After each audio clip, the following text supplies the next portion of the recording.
Hello student, welcome to success sign. I hope आप सभी बहुत अच्छे से होंगे और अपने आने वाले एग्जाम की तैयारी भी बहुत अच्छे से कर रहे होंगे। देखिए, हम लोगों ने क्या पढ़ा कि फिजिकल डेवलपमेंट हम लोग पढ़ रहे हैं, जिसमें हम लोगों ने जो विकास के बारे में पढ़ रहे हैं। उसके बाद क्या है कि हम लोगों ने क्या समझा, पहले वृद्धि के बारे में देखा, फिर वेट यानी भार, कि हर मंथ में वेट कितना बढ़ता है ये हम लोगों ने जाना। कि जो जन्म में अगर कह सकते हैं तो कितना, तो 3 से 4 केजी जब बच्चा होता है तो उस टाइम नवजात शिशु का वेट कितना 3 से 4 केजी का होता है ना, 3 से 4 केजी के बीच में। और अगर पौंड की बात करें तो 6 से 8 ना, 6 से 8 पौंड का होता है, ये हम लोगों ने जाना।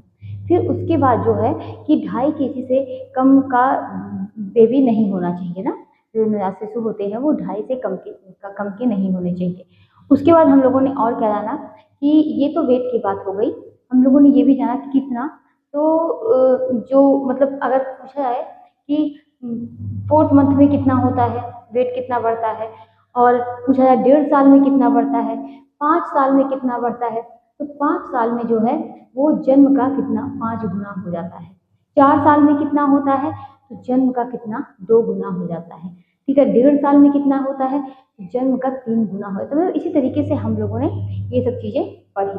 ठीक, और क्या है, हमने क्या देखा, 1.5 वर्ष में कितना, तो 1.5 वर्ष में जन्म का कितना, तो 4 गुना हो जाता है। कितना हो जाता है, तो 4 गुना, 4 गुना हो जाता है। ठीक, यही चीजें हम लोगों ने देखी। और हम लोगों ने क्या समझा था, 7 वर्ष में कितना होता है, अगर पौंड की बात की जाए तो कितना पौंड होता है, तो 45 पौंड होता है। कितना पौंड होता है, 45 पौंड जो होता है वो होता है। ये हम लोगों ने जाना था वेट के बारे में। अब आज हम लोग को क्या पढ़ना था, आज हम लोग को पढ़ना था कंकाली मांसपेशियों का विकास। कंकाली मांसपेशियों का विकास, इसको देखेंगे तो कंकाली मांसपेशियों का विकास, यही हम लोगों को पढ़ना है। क्या है कंकाली मांसपेशियों का विकास, नवजात शिशु के शरीर में लगभग, नवजात शिशु में, नवजात शिशु के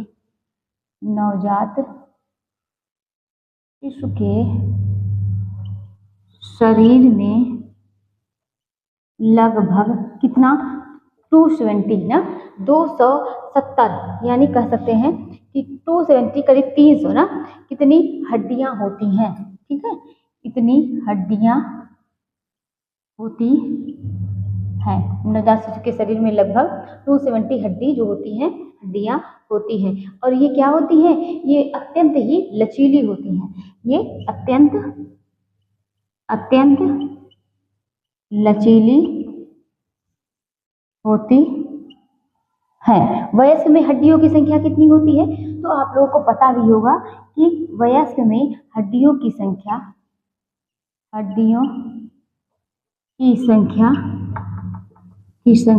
कितनी, तो 206 होती है। वयस्क में हड्डियों की संख्या 206 होती है। नवजात शिशु के शरीर में लगभग 270 हड्डियां होती हैं। अत्यंत ही ये क्या होती हैं, लचीली होती हैं। और वयस्क में 206 होती है। उसके बाद क्या होता है, नवजात शिशु की मांसपेशियां, अगर पूछा जाए क्या नवजात शिशु की मांसपेशियां परिपक्व होती हैं, तो नहीं, ये क्या होती हैं, ये अभी नवजात शिशु की मांसपेशियां जो होती हैं वो अपरिपक्व होती है। नवजात शिशु की मांसपेशियां मांसपेशियां अपरिपक्व अपरिपक्व होती हैं, अपरिपक्व होती है।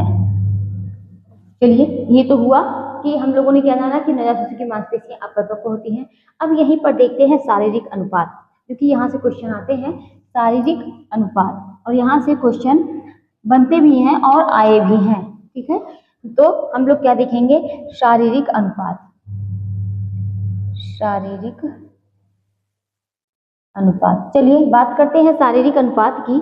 तो इसमें शिशु का सिर शरीर के शिशु का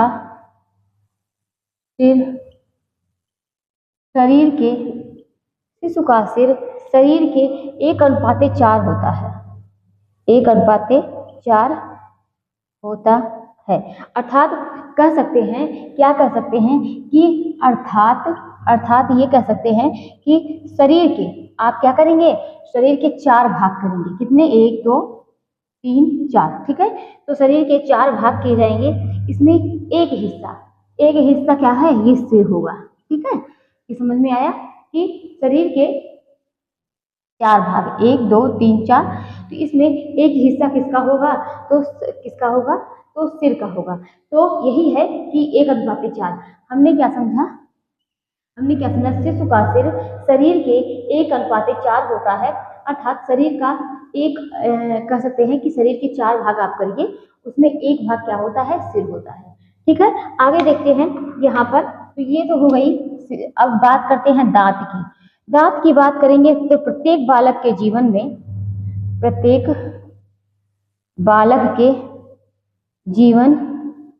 में दांत जो होता है, दांतों का विकास कितनी बार होता है, 2 बार होता है। एक बार क्या होता है, अस्थायी, मतलब क्या होते हैं कि अस्थायी दांत निकलते हैं, और एक बार क्या होते हैं, अस्थायी दांत निकलते हैं ना।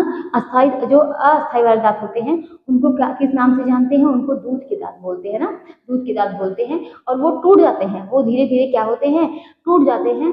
और फिर उसके बाद क्या है, अस्थायी दांत आते हैं, ठीक। अस्थायी दांत टूटने के बाद फिर दोबारा दांत नहीं आते हैं। तो प्रत्येक बालक के जीवन में कह सकते हैं क्या कि दांतों का विकास कितनी बार होता है, तो जीवन में दांतों का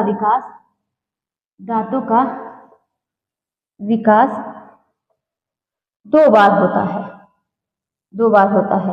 पहली बार दांत जो है वो जन्म के, पहली बार की बात की जाएगी। पूछा जाता है कि पहली बार दांत जन्म के कितने 6 से 7 माह में क्या होते हैं, निकलना प्रारंभ होते हैं। कब से? 6 से 7 माह ना, 7 माह बाद निकलना प्रारंभ होते हैं। और क्या होते हैं कि 2 से ढाई वर्ष, कब से? तो 2 से ढाई वर्ष की अवस्था में ये क्या होते हैं कि जो कितने अवस्था में कितने 20 दांत निकल आते हैं। कितने दांत निकल आते हैं? 20 दांत। हमने क्या समझा, देखिए एक बार फिर समझते हैं। शारीरिक अनुपात की बात कर रहे हैं। शिशु का सिर शरीर के अनुपात का कितना, 1/4 भाग होता है या 1/4 होता है। जैसे कि आप शरीर के 4 भाग करिए और उसमें एक भाग जो होता है वो सिर होता है। ये आप लोगों ने समझा होगा। उसके बाद हम लोगों ने क्या समझा, दांत प्रत्येक बालक के जीवन में, ये आप लोग जानते ही होंगे कि प्रत्येक बालक के जीवन में 2 बार, मतलब कोई भी व्यक्ति हो उसके जीवन में 2 बार दांत निकलते हैं। एक अस्थायी दांत होते हैं जो कि दूध के दांत कहे जाते हैं, और वे क्या होते हैं, एक समय के बाद वो टूट जाते हैं। और दूसरे आते हैं कि अस्थायी दांत होते हैं, ठीक है। जब अस्थायी दांत टूटते हैं तो फिर दोबारा दांत नहीं आते हैं, ठीक। प्रत्येक बालक के, और उसके बाद हमने क्या समझा, पहली बार दांत निकलना कब से प्रारंभ होता है, तो 6 से 7 माह बाद दांत निकलना प्रारंभ होता है। पूरे दांत जो 20 दांत होते हैं ना, अस्थायी दांतों की संख्या कितनी होती है, 20 होती है। और पूरे 2 से ढाई वर्ष में दांत जो होते हैं वो पूरे के पूरे क्या होते हैं, निकल आते हैं। ये दांत दूध या अस्थायी दांत कहे जाते हैं, ठीक है। और कितने होते हैं, 20 होते हैं। तो आप लोगों ने समझा होगा कि अगर पूछा जाए कि अस्थायी दांत कितने होते हैं, 20 होते हैं, ठीक है। किस मंथ से निकलना प्रारंभ होते हैं, तो आप क्या कह सकते हैं कि आप कह सकते हैं कि इस मंथ से, तो 6 से 7 माह, 6 के बाद क्या होता है कि दांत निकलना प्रारंभ होते हैं। 2 से ढाई वर्ष में ये निकल आते हैं, ठीक। आगे देखते हैं कि इन दांतों की शुरुआत जो है वो गर्भावस्था से ही स्टार्ट हो जाती है। इन दांतों की शुरुआत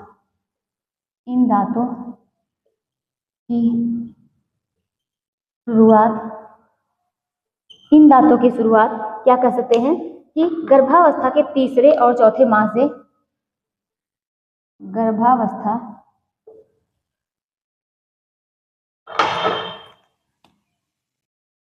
के तीसरे और चौथे माह में प्रारंभ हो जाते हैं। हमने क्या समझा कि इन दांतों की शुरुआत गर्भावस्था के तीसरे और चौथे माह में प्रारंभ हो जाता है, ठीक। उसके बाद क्या है, ये 6 से 7 मंथ में ये पूरे क्या होते हैं, ये बाहर निकल आते हैं। लेकिन बनना जो है वो गर्भावस्था में ही स्टार्ट हो जाता है, ठीक। और आगे क्या देखते हैं, तो परिपक्व होकर ये 6 से 7 मंथ। कब से? तो 6 से 7 मंथ में ये क्या करते हैं कि बाहर निकल आते हैं। 6 से 7 वर्ष की आयु में क्या होते हैं, अगर बात की जाए तो ये निकलना प्रारंभ हो जाते हैं मंथ में, लेकिन अगर यहीं पर बात करेंगे तो 6 से 7 वर्ष की आयु में ये गिरना भी प्रारंभ हो जाते हैं। वर्ष की आयु में गिरना प्रारंभ हो जाते ना। हमने क्या समझा कि इन दांतों की शुरुआत गर्भावस्था में ही स्टार्ट हो जाती है।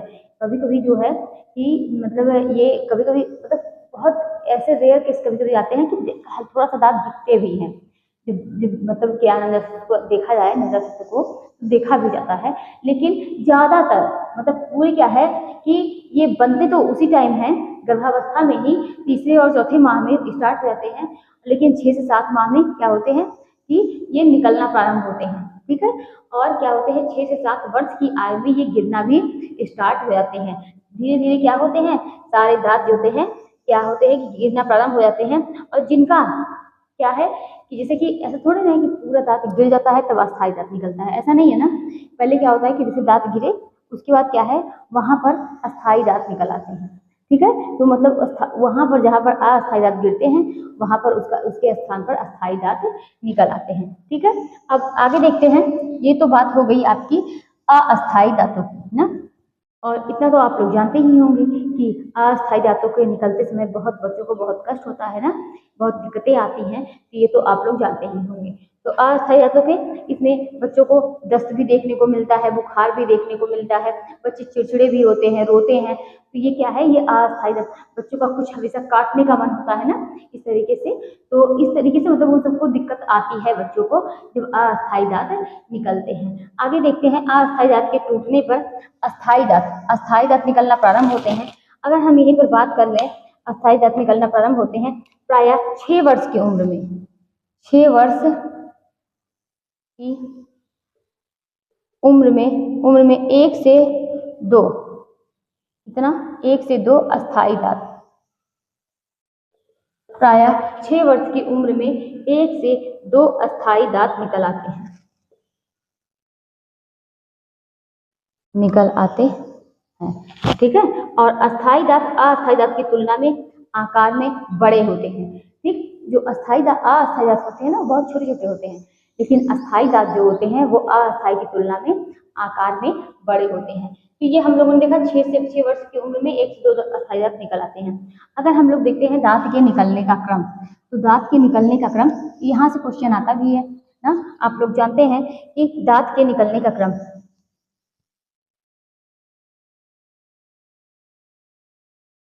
निकलने का क्रम, चलिए देखते हैं इसमें कि बचपनावस्था में केवल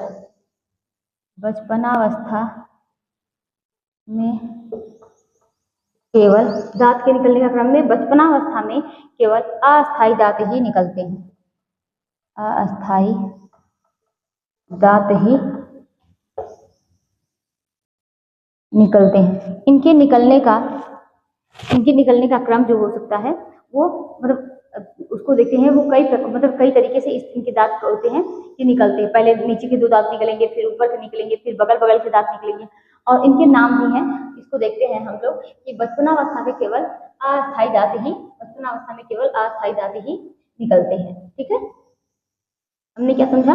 उसके बाद बात करते हैं कि सर्वप्रथम यहाँ पर अगर सर्वप्रथम बात की जाए तो सर्वप्रथम नीचे के सामने वाले 2 केंद्रीय कृंतक निकलते हैं।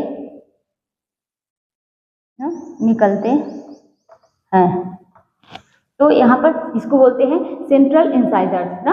तो हमने क्या समझा कि सर्वप्रथम नीचे के सामने वाले, मतलब जो नीचे के दांत होते हैं और सामने वाले दो दांत क्या होते हैं, पहले निकलते हैं। सर्वप्रथम नीचे के सामने वाले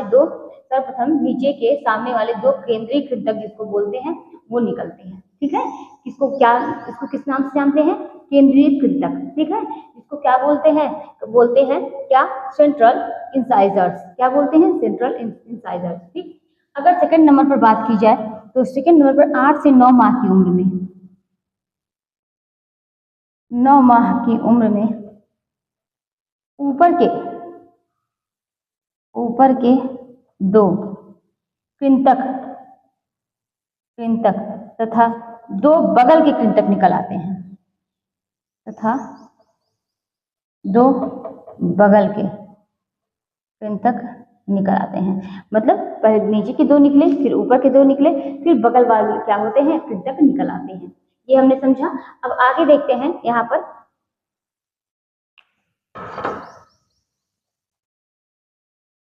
और इसी क्रम में पहले नीचे के निकले 2, फिर ऊपर के निकले। इसी क्रम में निकलते हुए 1.5 वर्ष की आयु तक क्या होते हैं, नीचे के सामने के दोनों के मतलब 2 क्या होते हैं, कृंतक दांत जो होते हैं वो निकल आते हैं। कब तक, तो 1.5 वर्ष तक। ठीक है। और यहाँ पर अगर बात की जाए, हमने क्या समझा कि नीचे के, अगर यहाँ पर बात करते हैं, इसी क्रम में निकलते हुए 1.5 वर्ष तक, 1.5 वर्ष की आयु तक नीचे के सामने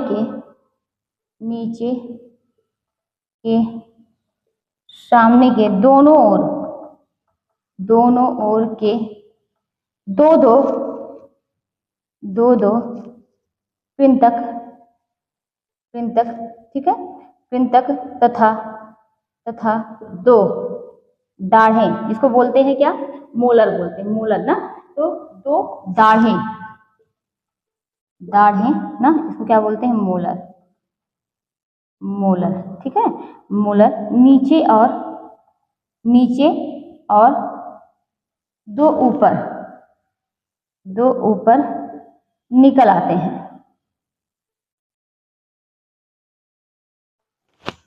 और दूसरे वर्ष के अंत तक कुल मिलाकर कितने दांत हो जाते हैं, 20 दांत। तो दूसरे वर्ष के अंत तक पूरे कितने, 20 दांत निकल आते हैं। ये कैसे दांत हैं, अस्थायी दांत हैं। अस्थायी के पहले शुरुआत में नीचे के 2 दांत निकलते हैं, बीच के, फिर ऊपर के, फिर बगल के। इस तरीके से निकलते 2 वर्ष के अंत तक पूरे कितने दांत निकल आते हैं, 20 दांत निकल आते हैं। ये तो बात हो गई अस्थायी दांत की। चलिए अब बात करते हैं अस्थायी दांत।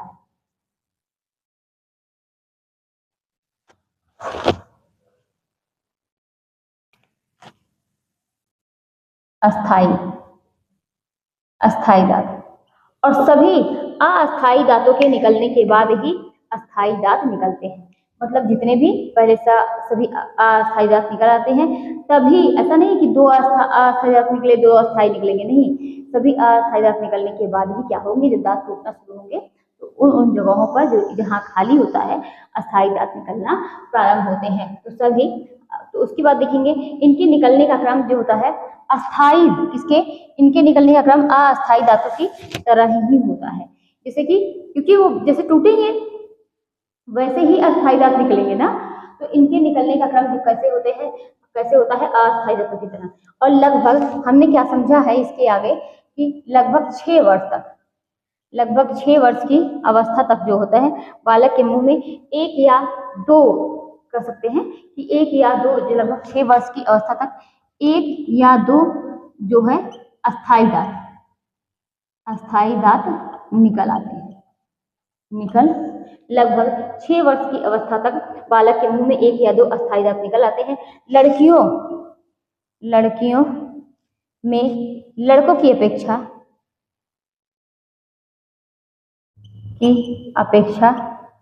दांत जल्दी निकलते हैं। 10 वर्ष की अवस्था तक कितने हो जाते हैं, अगर पूछा जाए 10 वर्ष की अवस्था तक अस्थायी दांत जो है वो 14 से 16 निकल आते हैं ना।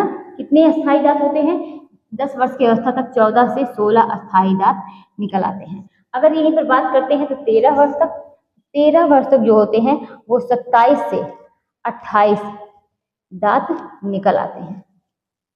और अंतिम जो 4 दांत होते हैं, अंतिम 4 दांत जिसे क्या बोलते हैं, अंतिम 4 दांत, इसको क्या बोलते हैं कि अक्ल या बुद्धि ना, अक्ल या बुद्धि की दात बोलते हैं। अंतिम जो 4 दांत होते हैं वो 7 से कितने, तो कितने 17 से 25 वर्ष की अवस्था तक निकलते हैं। ठीक है, अभी हम लोग इसको कर सकते हैं, इसको अच्छे से सारणी बनाकर देखेंगे। लेकिन ऐसे नॉर्मल अगर आप लोग समझें तो लगभग 6 वर्ष की अवस्था में 1 या 2 अस्थायी दांत निकल आते हैं। लड़कों की तुलना में दांत जो होते हैं वो जल्दी निकलते हैं। और हमने क्या समझा, 10 वर्ष तक 14 से 16 अस्थायी दांत निकलते हैं। फिर उसके बाद जो है कि ये तो 13 वर्ष की अवस्था तक बात होती है, तो 27 से 28 दांत निकल आते हैं। और अंतिम 4 दांत जो होते हैं वो 27 कितना, तो यहाँ पर हमने क्या देखा, 27 से 28 दांत निकलते हैं। और अंतिम 4 दांत जो है वो 17 से 25 वर्ष की अवस्था में निकलते हैं, जिसको क्या बोलते हैं, अक्ल का या बुद्धि का दांत कहते हैं। ठीक है, आगे देखते हैं।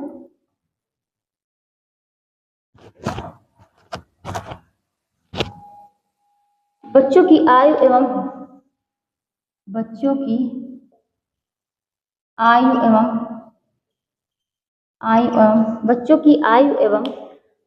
अस्थायी दांतों की संख्या, अस्थायी दांतों की संख्या। ठीक है, इसको देखेंगे तो बच्चों की आयु एवं अस्थायी दांतों की संख्या 6 वर्ष, 6 वर्ष में देखेंगे तो कितने अस्थायी दांत, यहाँ पर देखिए अस्थायी दांत है, अस्थायी दांत है। ठीक है, 6 वर्ष में कितने अस्थायी दांत, 1 या 2। हम लोगों ने आगे यही चीजें हम लोग क्या है सारणी बनाकर, आप जैसे एग्जाम टाइम में इसी तरीके से देखने में, डिटेल पढ़ने में नहीं आता है ना, तो इस तरीके से अगर आप ऐसे भी लिख लेंगे तो आप लोगों को एकदम क्लियर हो जाएगा। एक ही नजर आप देखेंगे तो आप लोगों को याद आ जाएगा। 6 वर्ष में 1 या 2 अस्थायी दांत निकल से आते हैं। अगर बात करते हैं 8 वर्ष में, तो 8 वर्ष में 10 या 11 दांत निकल आते हैं। 10 वर्ष की बात करते हैं तो कितने अस्थायी दांत निकलते हैं, 14 से 16। 12 वर्ष की बात करते हैं तो कितने, 24 से 26। और 13 वर्ष की बात करेंगे तो कितने, तो 27 से 28, 28 ना। और अगर यहीं पर हम लोग कितने 17 से 25 वर्ष की बात करेंगे तो 32 दांत जो होते हैं वो निकल आते हैं। ठीक है, कितने, 32 दांत जो है 17 से 25 वर्ष की अवस्था में निकल आते हैं। तो 6 वर्ष में 1 या 2 दांत अस्थायी निकलते हैं। फिर 8 वर्ष में 10 या और जैसे जैसे दांत अस्थायी दांत जैसे जैसे टूटेंगे वैसे वैसे अस्थायी दांत निकलेंगे। ठीक है, क्लियर हुआ। 6 वर्ष की अवस्था में निकलना प्रारंभ होते हैं। 6 वर्ष तक वो जो अस्थायी दांत जो होते हैं वो गिरना, अस्थायी दांत जो होते हैं वो गिरना प्रारंभ होते हैं। ठीक है, हमने क्या समझा, 6 वर्ष में 1 या 2 अस्थायी दांत, फिर 8 वर्ष में 10 या 11 अस्थायी दांत, फिर 10 वर्ष में 14 से 16 अस्थायी दांत, फिर 12 वर्ष में क्या है 24 से 26 अस्थायी दांत, 13 वर्ष में 27 से 28 अस्थायी दांत। और अगर बात करते हैं, ये 13 वर्ष की बात हो गई, अगर बात करेंगे 17 से 25 वर्ष में तो 32 अस्थायी दांत होते हैं वो निकल आते हैं। तो ये तो देखिए, ये अगर आप पढ़ेंगे ना ह्यूमन फिजियोलॉजी तो भी क्या है दांत आपको वहां पर भी चैप्टर आपको देखने को मिलेगा। ठीक है, तो यहाँ तक था। अब आगे यहाँ पर बात करेंगे नाड़ी संस्थान का विकास, नाड़ी संस्थान का विकास। चलिए देखते हैं नाड़ी संस्थान का विकास। जन्म से 3 से 4 जन्म से कितने 3 से 4 वर्ष की अवस्था के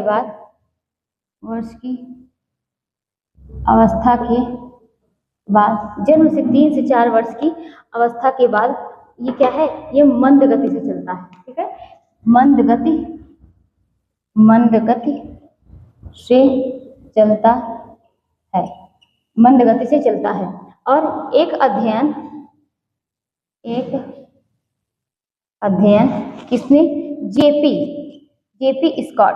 ठीक है, जेपी स्कॉट ने किया है, कब, 1963 के अनुसार, 1963 के अनुसार इन्होंने एक अध्ययन किया था। किसने, जेपी स्कॉट ने, कब, 1963 में, के अनुसार क्या है कि लगभग 4 वर्ष की अवस्था, कितना, तो 4 वर्ष की अवस्था तक नाड़ी संस्थान में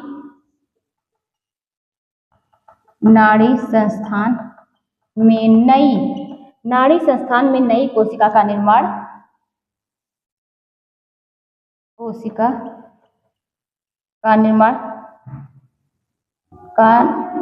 नहीं होता है ना। पुराने या जन्म के समय जो विद्यमान कोशिकाएं रहती हैं उन्हीं का विकास होता है। बस इतना समझ लीजिए कि 4 वर्ष तक कोई भी नाड़ी संस्थान का कर सकते हैं जो मतलब नाड़ी संस्थान में नई कोशिका का निर्माण नहीं होता, जो पुरानी रहती है उसी का क्या होता है, विकास होता है। ठीक है, अगर यहाँ पर बात करते हैं तो भिन्न भिन्न आयु स्तरों पर बालक के, अगर ये तो बात हो गई नाड़ी संस्थान पर। अगर बात करते हैं भिन्न भिन्न आयु स्तरों पर बालक के मस्तिष्क का भार ना, ये तो नाड़ी संस्थान की बात हो गई। तो मतलब हर एज में मस्तिष्क का भार कितना होता है उसको देखेंगे। तो यहाँ पर देखते हैं कि आयु एक तरफ लिख लीजिए, आयु, सेकेंड नंबर पर मस्तिष्क का भार, मस्तिष्क का भार। चलिए देखते हैं आयु जो है जन्म के समय, आयु कितना, जन्म के समय, ये जन्म के समय की बात हो रही है। और मस्तिष्क का भार उस टाइम कितना रहता है कि प्रौढ़ मस्तिष्क का भार का 1/4, प्रौढ़ मस्तिष्क भार का 1/4। ठीक है, 9 माह में प्रौढ़ मस्तिष्क भार का 1/2।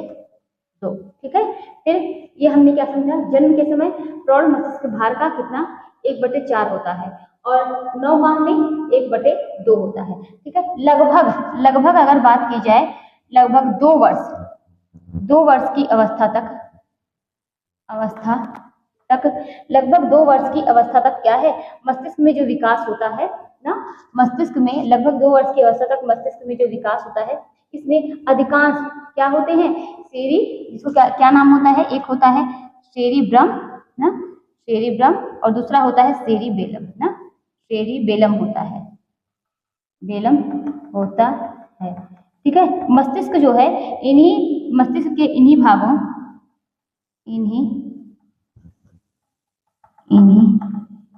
भागों में वह केंद्र सेल्स होते हैं। ठीक है, ये तो मान लीजिए इतना डीप इस तरीके से यहाँ पर नहीं, और आगे जो हम लोग फिजियोलॉजी पढ़ेंगे उसमें देखेंगे। बस इतना जानिए, ये समझिए एक 9 माह में क्या है, प्रौढ़ मस्तिष्क का भार कितना 1/2 होता है। ठीक है, और लगभग 2 वर्ष की अवस्था तक कितना, इसी का विकास होता है। ठीक है, और जो बालक के गत्यात्मक व्यवहार पर क्या करते हैं, ये बालक के गत्यात्मक व्यवहार पर क्या करते हैं, नियंत्रण करते हैं। ठीक है, अगर बात की जाए तो जन्म के समय मस्तिष्क का भार कितना होता है, तो बताइए, जन्म के समय मस्तिष्क का भार जो है वो 250 ग्राम तथा वयस्क व्यक्ति में मस्तिष्क का भार 126 ग्राम होता है। तो जन्म के समय मस्तिष्क का भार 250 ग्राम ना, और जन्म के समय मस्तिष्क का भार जो है 250 ग्राम। और यहाँ पर बात करते हैं तथा वयस्क व्यक्ति में मस्तिष्क के भार जो है वो 126 ग्राम से 1400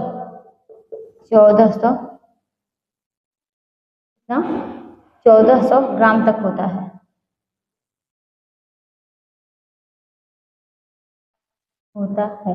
ठीक है, अगर बात करते हैं यहाँ पर जन्म के समय यही यहाँ से क्वेश्चन बनता है कि जन्म के समय संपूर्ण शरीर के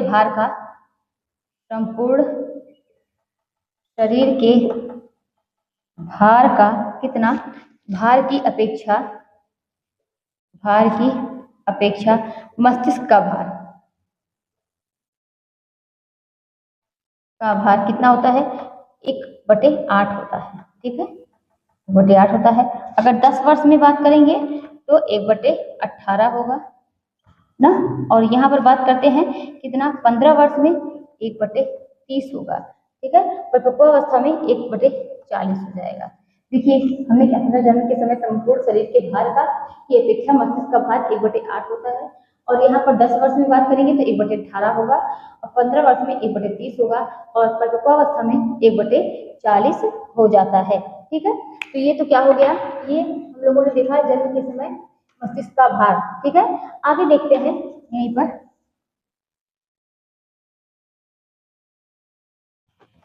रक्त परिसंचरण तंत्र का विकास। रक्त परिसंचरण तंत्र का विकास। तो रक्त परिसंचरण तंत्र का विकास जो होता है, इसके अंतर्गत हृदय और रक्त नलिकाएं आती हैं। ठीक है, धीरे धीरे इनका भी विकास होता है ना।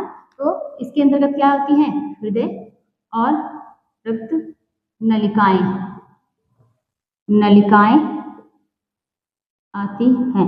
तो इसके अंतर्गत धीरे धीरे रक्त और नवजात शिशु का हृदय जो होता है वो नाजुक और कोमल होता है। मतलब इसमें कुछ ऐसे पढ़ने वाली चीजें नहीं है। क्या है यहाँ पर अगर बात की जाएगी तो नवजात शिशु का हृदय ये आप लोग जानते हैं नाजुक होता है और क्या होता है? कोमल होता है ना, कोमल होता है। नवजात शिशु का हृदय नाजुक और कोमल होता है। कह सकते हैं कोमल व छोटा भी होता है ना, ये भी कह सकते हैं क्या होता है? छोटा होता है। और अविकसित जो क्या होंगी?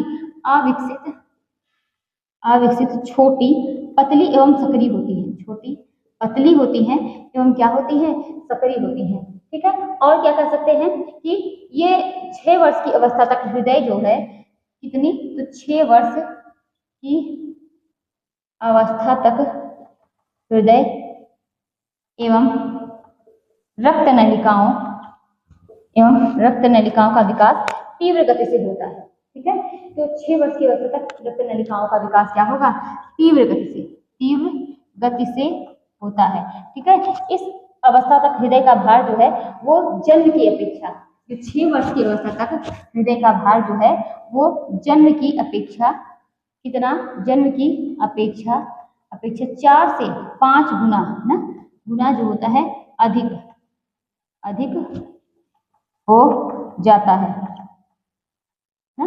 और 12 वर्ष तक तो जन्म की अपेक्षा ये तो 4 से 5 गुना अधिक हो रहा है 6 वर्ष, लेकिन 12 वर्ष तक कितना गुना अधिक हो जाता है? तो 12 वर्ष तक जो होता है वह कितना अधिक हो जाता है? कितना? 7 गुना अधिक हो जाता है। ठीक है, तो ये हम लोगों ने देखा रक्त परिसंचरण। इसमें देखिए कुछ भी ऐसा नहीं है, बहुत पढ़ने वाली चीजें हैं ये, यहाँ से क्वेश्चन नहीं उतने आने की संभावना है। अगर बात करते हैं यहीं पर रक्तचाप की, चलिए देखते हैं रक्तचाप के बारे में। नवजात शिशु का रक्तचाप जो होता है वो कम होता है। तो रक्तचाप, नवजात शिशु का रक्तचाप जो होता है वो कम होता है, ये आप लोग जानते हैं। आगे देखेंगे कि उम्र बढ़ने के साथ साथ जो होता है ये बढ़ता है। कब तक? तो 11 वर्ष में बात करेंगे। 11 वर्ष तक बालक बालिकाओं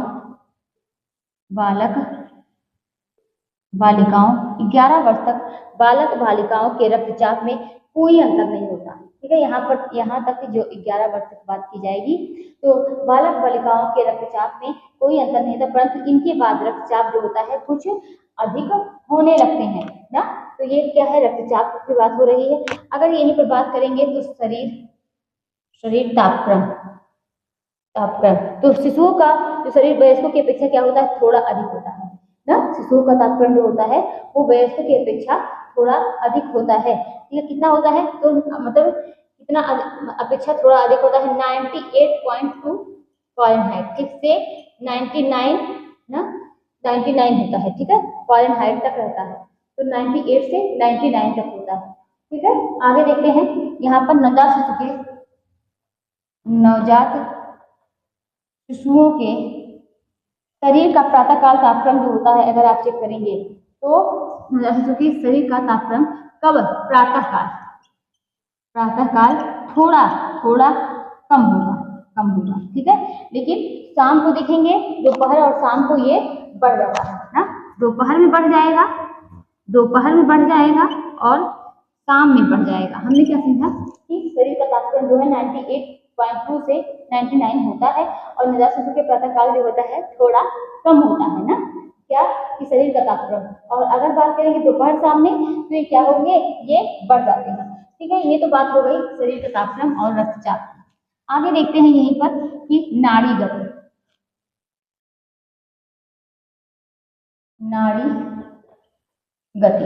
गति की बात करते हैं तो शिशुओं की नाड़ी गति वयस्कों की तुलना में क्या होती है? अधिक होती है ना। शिशु की नाड़ी गति जो होती है वयस्कों की तुलना में अधिक होती है। शिशुओं की नाड़ी गति जो है वयस्कों की तुलना में अधिक होती है। शिशुओं की नाड़ी गति कितनी होती है? तो शिशु की नाड़ी गति 120 से 150 प्रति मिनट होती है। होती है। जबकि वयस्कों की बात करेंगे तो कितनी होती है, 65 से 70 प्रति मिनट होती है, प्रति मिनट होती है। ठीक है। अब क्रंदन करते समय 18 से 220 कितना 220। ठीक है। एक बार फिर समझते हैं, नाड़ी गति जो होती है शिशु की वयस्कों की तुलना में क्या होती है, अधिक होती है, ये आप लोग जानते ही होंगे। और शिशु का जो नाड़ी गति होती है 120 से 150 प्रति मिनट होती है। और वयस्कों की बात करेंगे तो देखिए कितना कम हो गया है, 65 से 70 हो गई प्रति मिनट। ठीक है। उसके बाद जब जो है शिशु रोता है तब जो है 218 से 220 जो होती है वो नाड़ी गति होती है। ठीक है। सोते समय नाड़ी गति जो होती है शिशु की वो क्या होती है, सोते समय नाड़ी गति जो होती है वो कम हो जाती है। ठीक है। हमने क्या समझा कि नाड़ी गति जो होती है वो वयस्कों की तुलना में शिशुओं में नाड़ी गति बहुत तेज होती है, तीव्र होती है। ठीक है। और कब, तो बात करते हैं शिशु में 120 से 150 प्रति मिनट होती है और वयस्कों में कितना 65 से 70 प्रति मिनट होती है। क्रंदन करते समय शिशु की नाड़ी गति जो होती है 218 से 220 होती है। तो ये हम लोगों ने पूरा डिटेल में इसको पढ़ा ना। कि अब आगे क्या देखेंगे कि शारीरिक विकास को प्रभावित करने वाले कारक, शारीरिक विकास को प्रभावित करने वाले कारक की बात करेंगे तो इसमें कौन कौन से कारक आते हैं। एक आते हैं क्या, ये तो आप लोग जानते हैं कि शारीरिक विकास वंशानुक्रम प्रभावित करता है ना, वातावरण प्रभावित करेगा, वातावरण प्रभावित करेगा, और क्या प्रभावित करेगा कि कह सकते हैं कि आहार ना, पौष्टिक आहार ले रहा है कि नहीं ले रहा है, ये भी क्या है, शारीरिक विकास को प्रभावित करते हैं। ठीक है। अंतःस्रावी ग्रंथियां प्रभावित करेंगी, वृद्धि प्रभावित करेगा, मतलब ये सब क्या है, ये सब प्रभाव, मतलब एक बच्चा जो है उसके मतलब वंशानुक्रम भी बहुत प्रभाव डालता है कि उसके माता, उसके पेरेंट्स जो हैं, उसके घर में सब लोग कैसे हैं, जो पेरेंट्स होते हैं, इसका प्रभाव पड़ता है। ठीक है। वातावरण, वो किस वातावरण में रह रहा है ये भी बहुत मायने रखता है। ठीक है। और क्या होता है कि वह कैसा आहार ले रहा है, उसकी आर्थिक स्थिति कैसी है, ये सब चीजें क्या होती हैं कि प्रभाव डालती हैं। और क्या होता है कि लिंग भेद भी प्रभाव डालेगा। और क्या कह सकते हैं कि और क्या प्रभाव डालता है कि सामाजिक आर्थिक स्तर, सामाजिक स्तर कैसा है आपका, आर्थिक स्तर कैसा है। अगर आपकी आर्थिक स्थिति अच्छी है तो आप बच्चों को बहुत ध्यान देंगे, उसकी पौष्टिक चीजें आप क्या है उपलब्ध कराएंगे, खाने के लिए कराएंगे, जिससे क्या है उसका जो शारीरिक विकास होता है तो वो अच्छा होता है। तो ये क्या था, ये पूरा का पूरा चैप्टर हम लोगों का क्या कंप्लीट हुआ। अब हम लोगों की जो नेक्स्ट की क्लास होगी वो क्या होगी, भाषा विकास, भाषा विकास की। ठीक है। तो आज की क्लास यही तक थी और अब मिलते हैं कल और इसी को आगे भाषा विकास को पढ़ेंगे। तब तक के लिए बाय बाय।